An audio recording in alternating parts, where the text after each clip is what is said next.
Yang pertama, tentang ketakutan, tidak ada yang tidak takut. Bagaimana tanpa pakaian, tanpa minuman, tanpa makanan, tanpa alas kaki, sendal sepatu, panas luar biasa, lalu ketawa-ketawa, senyum-senyum, mungkin nggak? Nggak mungkin. Penuh ketakutan. Ya, hatta para nabi, para rasul. Ya, jangankan kita. Tentang ketakutan pasti. Ya, seperti kita hidup sekarang ini. Apakah ada saat-saat di mana kita takut dengan azab kubur, dengan sisa neraka? Tentu harus ada. Tapi ada saat-saat di mana kita punya harapan. Ada saat-saat di mana kita berharap karena Allah Maha Pengasih, Allah Maha Pengampun, Allah Maha Penerima Taubat, dan seterusnya dan seterusnya. Ya, begitu juga nanti. Ketakutan itu pasti ada. Kemudian muncul harapan. Ya, bayangkan sedang ketakutan luar biasa, datang pertolongan, kan senang sekali itu, menyenangkan sekali. Kita ketakutan luar biasa, tiba-tiba datang berita langsung dari Allah, aku ampuni dosa-dosamu, ya, aku hapus kesalahan-kesalahanmu. Kayak apa bahagianya, kayak apa senangnya. Seorang mukmin seperti itu. Kemudian tentang pengikut apa yang mereka ikuti, tokoh mereka sudah bertaubat ke manhaj salaf, apakah mereka nggak tahu? Justru itu. Kalau tahu barangkali ya, barangkali sudah selesai. Ya justru karena nggak tahu, ya itulah coba. Itulah ilmu, itulah kejahilan. Kita walillahilham tahu. Lewat guru-guru kita, akhirnya kita tahu. Mereka nggak tahu. Dikiranya Abu Hasan Asy'ariyah. Dikiranya Abu Hasan Asy'ari sampai wafat mengamalkan dan mengajarkan sifat 20. Mentafwid sifat-sifat Allah, mereka mengira seperti itu. Ya. Karena kejahilan mereka. Walaupun seandainya mereka mau belajar, baca kitab beliau Al-Ibanah fi Usulid Diyanah misalnya, Maqalatul Islamiyyin misalnya, ya, barangkali bisa menyadarkan mereka, ya. Tapi itulah syubhat, tentu tidak mudah. Oleh karena itu pelajaran bagi kita, karena menghilangkan syubhat itu sulit sekali, tidak mudah. Jangan sampai kita kemasukan syubhat. Agar kita tidak kemasukan syubhat, sekali lagi hati-hati. Lebih baik tidak dapat ilmu daripada dapat ilmu kecampur syubhat. Kan nggak mungkin ngaji 2 jam dari awal sampai akhir syubhat semua, mungkin nggak? Ya nggak mungkin lah. Pasti ada ilmunya. Wajibnya sholat berjamaah, wajibnya jenggot, ya keluar. Ada syubhatnya 1 atau 2, lebih baik nggak usah. Ya, pastilah ada ilmunya pasti. Mau majelis manapun, bahkan Rafidhah barangkali. Adakah ilmunya 1-2 dari mana? Pasti ada lah.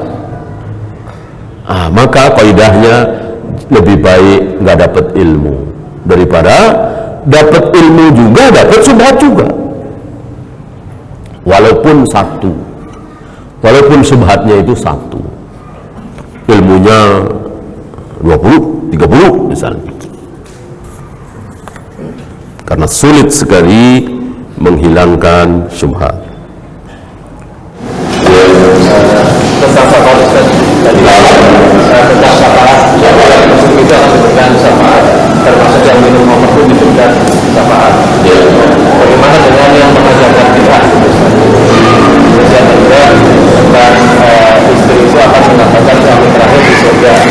Sementara kalau misalnya ada suami meninggal, terus kemudian istrinya menikah lagi, berarti suami itu istri yang dari dunia. Ya, berarti itu kemuskilan kan? Kasian banget nggak dapat istri gitu kan? Kemuskilan kan? Jawabannya tadi, ayat tadi, walakum fiha ma tashtahi anfusukum walakum fiha ma tad'un. Apapun yang kalian inginkan pasti terlaksana. Itu jawabannya itu. Jadi nanti antum akan dapatkan kemuskilan bagaimana di surga. Ya, itu jawabannya. Ya. Kemudian satu lagi apa tadi? Ahli bid'ah ya. Bid'ah itu bisa mufassiqah, bisa mukaffirah. Bisa mufassiqah, bisa mukaffirah. Bisa hanya menyebabkan fasik saja seperti usolli, tahlilan, muludan dan seterusnya. Menurut subuh ya, zikir berjamaah. Ada bid'ah yang mukaffirah, yang menyebabkan pelakunya kafir. Bid'ah dalam masalah akidah, bid'ahnya Gulatul Qadariyah, bid'ahnya Rafidah, bid'ahnya Ahmadiyah, Bahaiyah, Nusairiyah. Untuk yang kedua ini selesai, nggak mendapatkan, karena yang akan mendapatkan syafaat adalah man qala la ilaha illallah khalisan min qalbihi. Jadi la ilaha illallahnya itu tidak batal, khalis, murni dari hatinya.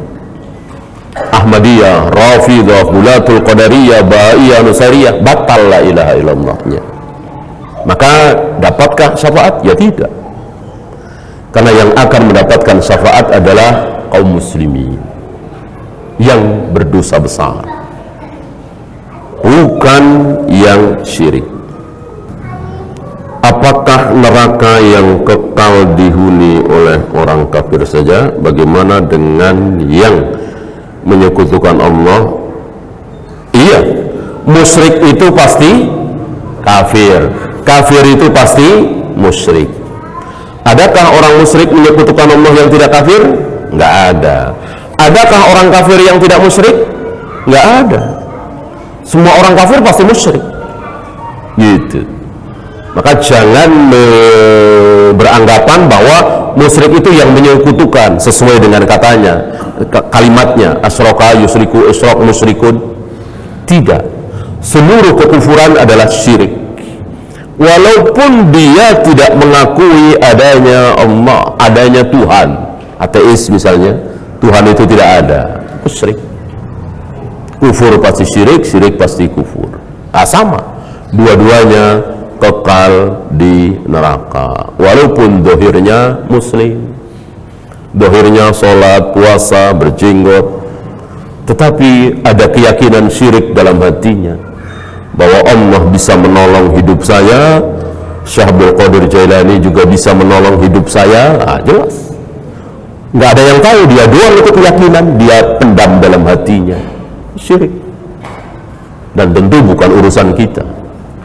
Urusan kita, dia sakit kita tengok, dia salam kita jawab, dia mati kita salati, walaupun ternyata musyrik.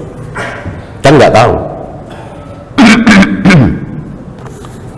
Begitu juga yang zahirnya kufur, zahirnya dia ke gereja misalnya kan kufur, jangan kita jawab salamnya, jangan kita kasih salam, jangan kita salati dan seterusnya, walaupun tidak tertutup kemungkinan kan dia menyembunyikan keimanan, dia karena ada sesuatu kan nggak tertutup kemungkinan, sudah ya. Kecuali ada berita gaib dari langit di zaman Nabi terhadap Raja Najasyi, tentu ini khusus beliau, nggak mungkin kita bisa tahu lewat wahyu, karena wahyu sudah putus.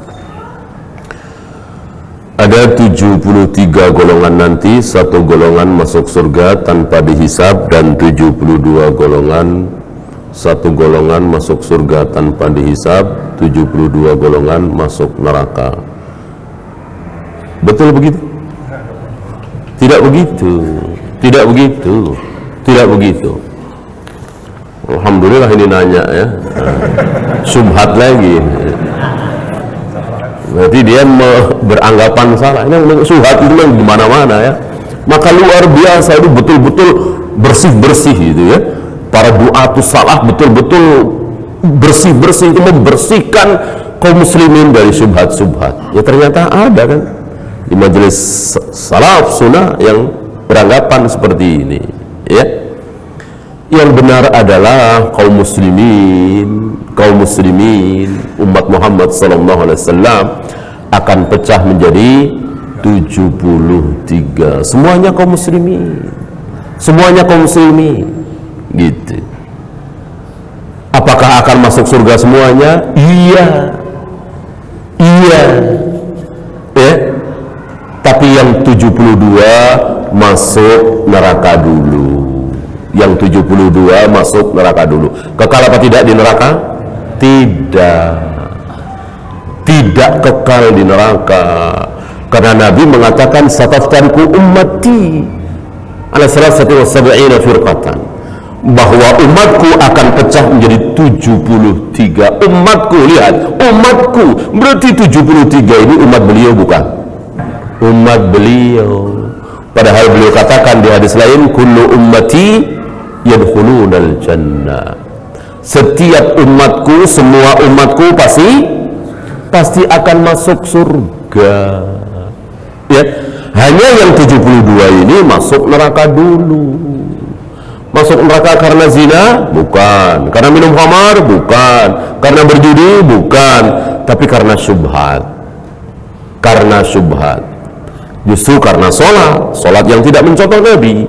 Karena puasa yang tidak mencontoh Nabi. Karena bid'ah yang mereka lakukan. Subhat-subhat yang ada pada diri mereka. Gitu. Adapun yang masuk surga tanpa hisab, tanpa azab, itu tidak ada hubungannya 73 ini. Pokoknya umat Muhammad sallallahu alaihi wasallam yang la yastarqun wala yaktawun wala yatatayyarun wa ala rabbihim yatawakkalun. Ini beda lagi, beda hadisnya. Ya. Ini kan penanya seolah-olah beranggapan 72 ini yang satu golongan ini masuk surga tanpa hisab, tanpa azab, ya. Tidak. Walaupun yang satu golongan itu, tapi dia pernah minta diruqyah, ya keluar. Atau dia berobat dengan kai, ya keluar dari 70.000. Ya. Jadi yang akan masuk surga tanpa hisab, tanpa azab, itu yang memenuhi 4 syarat tadi. Apa pertama tadi? Tidak minta diruqyah. Bukan tidak meruqyah, ya. Kan di Sahih Muslim tidak meruqyah. Di Sahih Bukhari tidak minta diruqyah. Ini syadz, ya. Karena riwayat sahih tapi menyelisihi riwayat yang lebih sahih. Karena minta ruqyah dengan meruqyah kan beda, bertentangan kan? Itu. Maka yang 70.000 itulah yang akan masuk surga tanpa hisab, tanpa azab. Ya, waktu habis, kita akhiri. Subhanakallahumma bihamdika asyhadu an la ilaha illa anta astaghfiruka wa atubu ilaik. Assalamualaikum warahmatullahi wabarakatuh.